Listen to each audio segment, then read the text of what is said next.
Vous avez entendu parler dans la presse des séismes qui ont été vus, enfin et sentis par la population à Santorin. Donc c'est la raison de cette brève. Que veut dire le réveil de Santorin? Quelle est la cause de cette crise sismique en cours? Pour commencer, j'ai ici avec Google Earth, dans l'autre sens, pardon, une photo qui montre la topographie du fond de la Méditerranée dans cette région-là, juste pour situer ce dont on va parler. Donc l'archipel de Santorin est ici.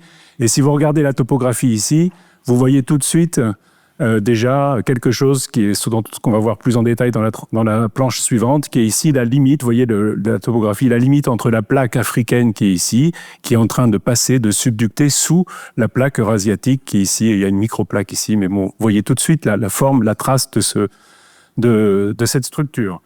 Alors, quand on regarde une carte qui est la même, mais qui a l'air compliquée, mais qui ne l'est pas, Santorin est ici, et vous avez ici, en orange, la trace de là où se fait la subduction, là où la plaque africaine rentre sous la plaque eurasiatique, et puis derrière, il y a toute une structure qui est créée par le passage de la plaque dessous. Et ici, vous avez une coupe qui vous montre ce qui se passe. Donc, vous avez au-dessus la croûte terrestre. En ordonnée, c'est la profondeur en kilomètres, de 0 jusqu'à 150 km de profondeur. Vous avez ici la distance. Et vous voyez la plaque africaine qui descend ici. Donc ça, c'est des mesures qui sont faites à partir de la sismologie, si vous voulez. Et donc, cette plaque descend. Et en descendant, une des conséquences de ça, c'est de créer une activité sismique. Alors, il y a différents types d'activités sismiques. Il y a qui correspondent soit au fait que la plaque ici, quand elle descend, elle pousse et elle est en compression, donc ça crée des fractures à l'intérieur, des séismes.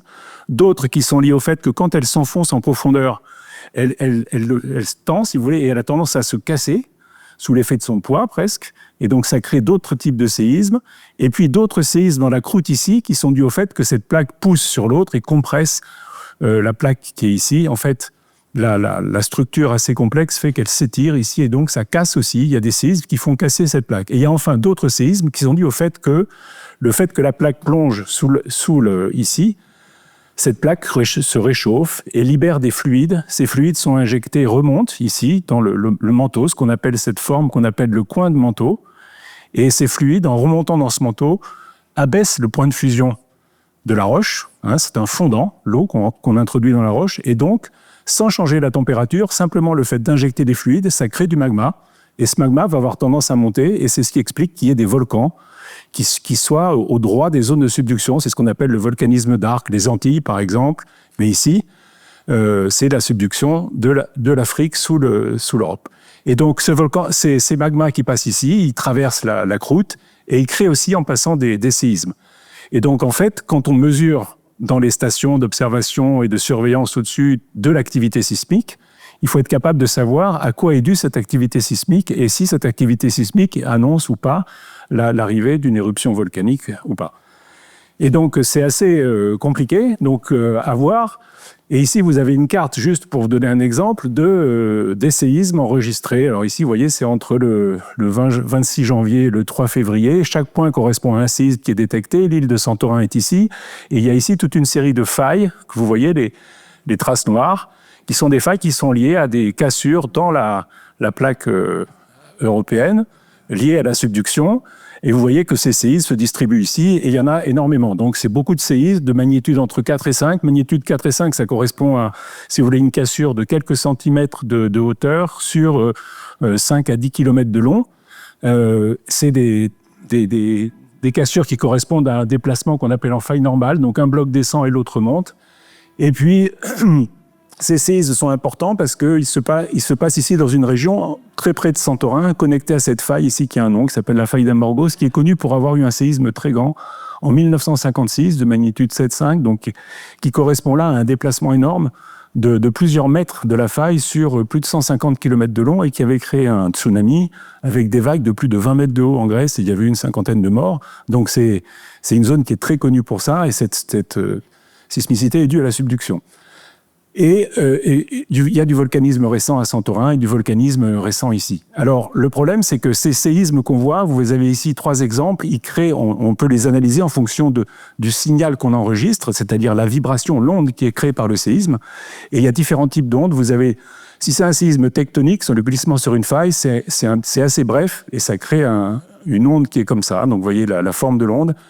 Si à l'inverse, ce séisme il est lié au fait qu'il y a du magma qui coule dans une fracture, ça fait, si vous voulez, une espèce de ronflement, et ça fait un signal qui est avec une période qui est très différente et qui est un peu amortie comme ça. Et si c'est du magma qui pousse, enfin, il y a une cassure dans laquelle du magma peut s'injecter, c'est quelque chose qui est intermédiaire entre les deux. Et donc, toute la difficulté, c'est d'interpréter les signaux, parce que si vous avez beaucoup de séismes comme ici, qui se suivent les uns très, très proches les uns des autres, tous ces signaux se mélangent, et vous pouvez très bien avoir plusieurs événements tectoniques comme ça, les uns à la suite des autres, que vous allez interpréter comme étant quelque chose de continu, et que vous allez dire il y a du magma qui est en train de bouger, et en fait non, c'est simplement qu'il y a beaucoup de failles qui se font les unes après les autres. Voilà. Alors c'est important de le savoir, parce que Santorin, c'est, comme vous le savez, c'est un volcan qui est un volcan actif, qui est connu évidemment pour l'éruption d'il y a 1630 ans avant Jésus-Christ, qui est l'éruption qu'on appelle minoenne, et donc qui a connu depuis environ 500 000 ans que l'île existe, une douzaine d'éruptions qu'on appelle pliniennes, qui sont des éruptions avec projection de produits jusque dans la stratosphère, à plus de 50 km d'altitude, et avec des distributions, donc projection de cendres, de toutes sortes de produits, des nuées ardentes et ainsi de suite. Donc des éruptions qui sont catastrophiques.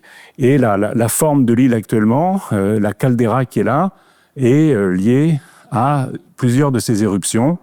Et la forme actuelle a été liée à un effondrement de caldeira lors de la dernière éruption, donc de 1630 avant Jésus-Christ. Vous avez ici, vous voyez, en fonction de l'âge, toutes les cases en bleu ou en rouge correspondent à différentes éruptions pliniennes. Le temps de récurrence est de l'ordre de 10 à 20 000 ans. Et donc, l'analyse qu'on a du volcan actuellement, c'est qu'en gros, il fait des éruptions pliniennes avec ou sans formation de caldeira, avec un temps de retour de l'ordre de 10 à 30 000 ans.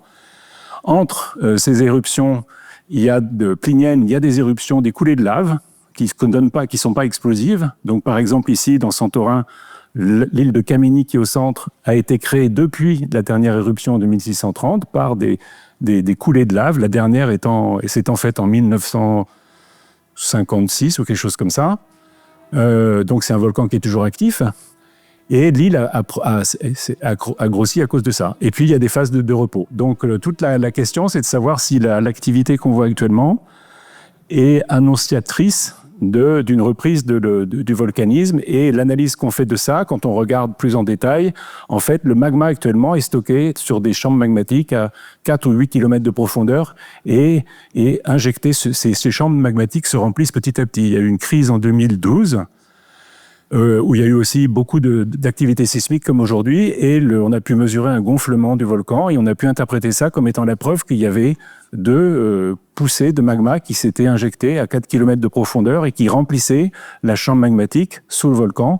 Et c'est le processus qui est décrit et analysé comme étant les processus annonciateurs qui préparent une éruption plinienne. Voilà. Alors cette fois-ci, il n'y a pas de... J'en reviens là, donc il n'y a pas de gonflement très important qui est mesuré du volcan. Il y a un gonflement qui est mesuré dans toute cette zone.